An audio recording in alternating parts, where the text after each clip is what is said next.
ভারতের পাশ্চাত্য শিক্ষায় শিক্ষিত ভারতের প্রথম পেশাদার মহিলা চিকিৎসক কাদম্বিনী গঙ্গোপাধ্যায়ের কথা। আনন্দীবাই যোশীকে অবশ্য কেউ কেউ প্রথমা চিকিৎসকের শিরোপা দিয়ে থাকেন, তবে এটা ভুললে চলবে না, তিনি কিন্তু মেডিকেল গ্র্যাজুয়েট হয়েছিলেন সুদূর মার্কিন যুক্তরাষ্ট্র থেকে। যাই হোক, ফিরে আসা যাক কাদম্বিনী দেবীর কথায়। দিনটি ছিল 1898 সালের 27শে জুন। সেদিন সকালে তার স্বামী দ্বারকানাথ গঙ্গোপাধ্যায় মারা গিয়েছেন। বিকেলবেলা সদ্য বিধবা কাদম্বিনী দেবী ব্যাগপত্র গুছিয়ে তার একটি কলে বেরোচ্ছিলেন। চোখে কপাল উঠে গিয়েছিল তার বাড়ির লোকেদের। তাদের একটাই প্রশ্ন, তুমি আজও ডাক্তারি করতে বেরোচ্ছ? কাদম্বিনী দেবীর উপায় ছিল না। অত্যন্ত সংকটজনক অবস্থায় থাকা এক গর্ভবতী মহিলার চিকিৎসায় তিনি বেরোচ্ছিলেন। না হলে মা এবং সন্তান কাউকেই বাঁচানো যেত না। আত্মীয় স্বজনদের নিষেধাজ্ঞা উপেক্ষা করেই তিনি বললেন, রোগীর এই সংকট মুহূর্তে আমি আমার কর্তব্য পালনে বিরত থাকি কিভাবে? যাই হোক, ব্যক্তিগত শোককেও যে কিভাবে উপেক্ষা করা যায়, আজ থেকে 125 বছর আগে কাদম্বিনী দেবী তা শিখিয়ে গিয়েছেন। মাত্র 62 বছরের একটি জীবন, আপাদমস্তক লড়াই করে অজস্র সামাজিক বাধাকে ঠেলে এগিয়ে জীবনের অনেকবার অনেক বিষয়ে প্রথমা হওয়ার গৌরবও তিনি অর্জন করেছেন। রবীন্দ্রনাথ ঠাকুরের সমবয়সী এই নারীর প্রয়াণের শতবর্ষও পূরণ হয়ে গিয়েছে। 19 শতকের গড়পত্তা বাঙালি মেয়েদের মধ্যে তার প্রথা ভাঙা জীবনে এক আশ্চর্য ব্যতিক্রম। জন্ম হয়েছিল অবিভক্ত ভারতের ভাগলপুরে। সালটা ছিল 1861, 8ই মে। তার বাবার নাম ছিল বজ্রকিশোর বসু এবং তিনি পেশায় ছিলেন একজন শিক্ষক। কাদম্বিনী দেবীরা ছিলেন 4 ভাই বোন, দাদা কেদারনাথ, ভাই দ্বিজেন্দ্রনাথ ও বোন সৌদামিনী দেবী। 1868 সাল। তার বাবা বজ্রকিশোর বসু, ডাক্তার কৃষ্ণধন ঘোষ ও শিবশরণ লাল এবং তার সঙ্গে আরও কয়েকজন স্ত্রী শিক্ষা পৃষ্ঠপোষককে নিয়ে ভাগলপুরে শুরু হলো মেয়েদের শিক্ষা প্রতিষ্ঠান। তার নাম দেওয়া হলো ভাগলপুর গার্লস ইনস্টিটিউশন। প্রথম বছরেই 8 জন ছাত্রীকে নিয়ে স্কুল শুরু হলো, আর তাদের মধ্যে উজ্জ্বলতম ছাত্রী ছিল 7 বছরের কাদম্বিনী দেবী। বাবা বজ্রকিশোর বাবু লক্ষ্য করলেন ছেলেবেলা থেকেই তার এই মেয়ে অত্যন্ত মেধাবী। একে পড়াশুনো ভালো করে না করানোটা অপরাধ বলে মনে হয়েছিল তার। আর ঠিক সেই সময় কলকাতায় তখন বেশ কিছু প্রগতিশীল মানুষ স্ত্রী শিক্ষার জন্য ভীষণভাবে আগ্রহী হয়ে উঠেছিলেন, আর তাদের মধ্যে অন্যতম হলেন কেশবচন্দ্র সেন। তিনি সবে সবে ইংল্যান্ড থেকে ফিরে এসেছিলেন, আর ইংল্যান্ড থেকে ফিরে আসার পর 13 নম্বর মির্জাপুর স্ট্রিটে স্থাপন করলেন নেটিভ লেডিস নর্মাল স্কুল। তবে তার মানসিকতায় ছিল রক্ষণশীলতা প্রবল। অঙ্ক, দর্শন বা বিজ্ঞানের মতো জটিল বিষয় পড়িয়ে মেয়েদের কোমল মনকে বিক্ষিপ্ত করা তার মোটেই পছন্দ ছিল না। কেশবচন্দ্রের এই ভাবনা দ্বারকানাথ গঙ্গোপাধ্যায় ও মনমোহন ঘোষের মতো একাধিক প্রগতিশীল যুবকে সাড়া দিলেন না।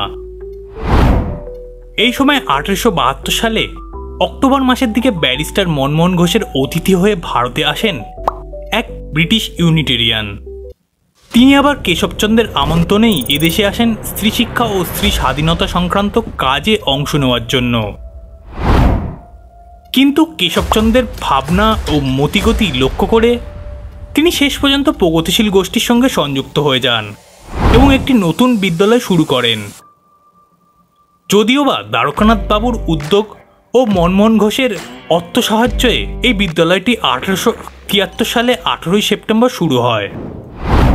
22 নম্বর বেনপুকুর লেনের একটি ভাড়া বাড়িতে 16 জন ছাত্রীকে নিয়ে শুরু হলো মেয়েদের বোর্ডিং স্কুল, আর স্কুলটির নাম দেওয়া হলো হিন্দু মহিলা বিদ্যালয়। এখানেই ভাগলপুর থেকে 13 বছরের কাদম্বিনী দেবী এসে প্রথম ভর্তি হয়েছিলেন। স্কুলে তার সহপাঠিনীদের মধ্যে অন্যতম ছিলেন দুর্গামোহন দাসের কন্যা সরলা, শৈলবালা ও অবলা। সেই সময় কলকাতার স্কুলগুলির থেকে এই স্কুলের নিয়মকানুন ছিল একেবারেই আলাদা। এই স্কুলে ক্লাস চলাকালীন ছাত্রদের ইংরেজিতে কথা বলা বাধ্যতামূলক ছিল। শেখানো হতো বিদেশি আদব কায়দা এবং কাঁটা চামচের ব্যবহার। এইভাবেই ছোটবেলা থেকে ইংরেজিতে কথা বলা, বিলেতি আদব কায়দা শিখে নিয়েছিলেন কাদম্বিনী দেবী। স্কুলে অন্যতম শিক্ষক ছিলেন দ্বারকানাথ গঙ্গোপাধ্যায়, বিপত্নিক 2 সন্তানের পিতা। এই মানুষটি ছিলেন অসাধারণ শিক্ষক। কাদম্বিনী দেবীর জীবনের কথা বলতে হলে দ্বারকানাথ বাবুর প্রতি মুহূর্তকে স্মরণ করতে হয়। সালটা ছিল 1876 সাল, মার্চ মাসের দিকে কোনো এক অজ্ঞাত কারণে স্কুলটি পুরোপুরি বন্ধ হয়ে যায়, আর তার অল্প দিনের মধ্যেই বঙ্গ মহিলা বিদ্যালয় নামে একটি নতুন স্কুল শুরু হয় 9 নম্বর ওল্ড বালিগঞ্জ রোডের একটি বাড়িতে। সেখানে পঠন পাঠনের মান ছিল বেশ ভালো। কাদম্বিনী দেবী ভর্তি হলেন বঙ্গ মহিলা বিদ্যালয়ে। 1876 সালের জুলাই মাসে 4র্থ শ্রেণীর পরীক্ষায় প্রথম হয়েছিলেন কাদম্বিনী বসু। 4র্থ পরীক্ষায় ছাত্রীদের ইংরেজি রচনা এত উচ্চমানের হয়েছিল যে বলা হয় অনেক এন্ট্রান্স শ্রেণীর ছাত্ররাও অমন সুন্দর রচনা লিখতে সক্ষম নন। এদিকে বেথুন স্কুলের তখন শিক্ষার মান বেশ কিছুটা খারাপ হয়ে পড়েছে। বেথুন স্কুলের সংস্কার ও উন্নতির জন্য স্কুলের প্রেসিডেন্ট মনমোহন ঘোষ বাংলার লাট সাহেবের সহযোগিতায় বঙ্গ মহিলা বিদ্যালয়ের সঙ্গে এটিকে যুক্ত করে আরও শক্তিশালী স্কুল গঠনের তৎপর হলেন। সেই সময় মেয়েদের শিক্ষার জগৎটি মোটেই মসৃণ ছিল না। কলকাতা বিশ্ববিদ্যালয় তখনও মেয়েদের উচ্চশিক্ষায় স্বীকৃতি দেয়নি। দ্বারকানাথ বাবুর উৎসাহ ও অক্লান্ত পরিশ্রমে বিশ্ববিদ্যালয় কর্তৃপক্ষ মেয়েদের প্রবেশিকা পরীক্ষায় বসার অনুমতি দিলেন, তাও শর্ত সাপেক্ষে। কাদম্বিনী ও সরলা দেবী সেই পরীক্ষায় পাশও করলেন। বিশ্ববিদ্যালয়ের দরজা খুলে গেল মেয়েদের জন্য প্রথমবার। 1878 সালের ডিসেম্বর মাসে বেথুন বিদ্যালয়ের ছাত্রী হিসাবে কাদম্বিনী দেবী পরীক্ষা দিলেন ও কৃতিত্বের সাথে উত্তীর্ণও হলেন। সেই সময় বিশ্ববিদ্যালয়টির উপাচার্য ছিলেন স্যার আলেকজান্ডার। তিনি এই ঘটনাটিকে যুগান্তকারী ঘটনা হিসেবে উল্লেখও করেছিলেন। সত্যি কথা বলতে তারই জন্য বেথুন স্কুল কলেজে রূপান্তরিত হলো। আর সেই সময় ভারতে পেশাদার দেশীয় মহিলা ডাক্তারের বড় অভাব ছিল। কাদম্বিনী দেবী ডাক্তারি পড়তে চাইলেন। আবারও এগিয়ে এলেন দ্বারকানাথ বাবু। কাদম্বিনীকে মেডিকেল কলেজে ভর্তি করতে হবে। বহু বাধা বিপত্তি ঠেলে শেষ পর্যন্ত 1883 সালে মেডিকেল কলেজে প্রবেশাধিকার পেলেন কাদম্বিনী দেবী। মেডিকেল কাউন্সিলের আপত্তি ছিল অ্যানাটমি পড়ানো, বিশেষ করে একজন মেয়েকে নিয়ে হাতে কলমে শরীর কাটাছেঁড়া নিয়ে। সবথেকে বেশি বিরোধিতা করেছিলেন ব্রিটিশ আভিজাত্যে প্রভাবিত ডাক্তার রাজেন্দ্রচন্দ্র। আর ডাক্তারি পড়তে যাওয়ার ঠিক আগেই 22 বছরের কাদম্বিনী দেবী বিয়ে করলেন তার শিক্ষক, পথ প্রদর্শক ও নারী শিক্ষায় বিশেষ ভূমিকা অর্জনকারী 39 বছর বয়সী দ্বারকানাথ গঙ্গোপাধ্যায়কে। গোটা সমাজে, এমনকি ব্রহ্ম সমাজেও হাহাকার পড়ে গেল। বিশেষ কয়েকটি ব্যতিক্রমী মানুষ ছাড়া আত্মীয় বন্ধুরা মুখ ফেরালেন। আসলে কাদম্বিনী দেবী কি এমন খুঁজে পেয়েছিলেন এই মানুষটির মধ্যে, সেটি হয়তো তখনকার দিনে সমাজ জানতে পারেনি। মেধাবী হওয়া সত্ত্বেও কলকাতা মেডিকেল কলেজের এমবি ডিগ্রি কাদম্বিনী দেবীর জীবনে অধরাই রয়ে গেল। অধ্যাপক ডক্টর রাজেন্দ্রচন্দ্র কাদম্বিনী দেবীকে মৌখিক পরীক্ষায় পরপর 2বার পাস নাম্বার দেননি। তবে কলেজের অধ্যক্ষ ডক্টর কোর্সের প্রাধান্যতায় পেলেন জিবিএমএস এর ডিগ্রি। তাতে খুব একটা কিছু হলো না। কিছুদিন প্র্যাকটিস করার পরে বুঝলেন পরাধীন দেশের নারী চিকিৎসকের যথাযথ সম্মান প্রতিষ্ঠা ব্রিটিশ সাম্রাজ্যে পাওয়াই যাবে না, পেতে হলে বিদেশি ডিগ্রির দরকার। তখন তার 5টি সন্তান জন্মে গিয়েছে। তাদের ছেড়ে 32 বছরের সাহসিনী কাদম্বিনী দেবী গেলেন ইংল্যান্ডে। অবিশ্বাস্যভাবে মাত্র 3 মাস 5 দিন ক্লাস করে পরীক্ষা দিয়ে ট্রিপল ডিপ্লোমা নিয়ে ফিরে এলেন দেশে। প্রস্তুতি কিছুটা আগে থেকেই নেওয়া ছিল, আর এই ব্যাপারে সাহায্য পেয়েছিলেন তার পিস্তুত দাদা ব্যারিস্টার মনমোহন ঘোষের কাছ থেকে। বিলিতি ডিগ্রি থাকা সত্ত্বেও সামাজিক অবস্থার বদল হলো না। লেডি ডাফরিন হসপিটালে সুপারিনটেন্ডেন্ট পদে আবেদন করার পরেও ব্যর্থ হলেন।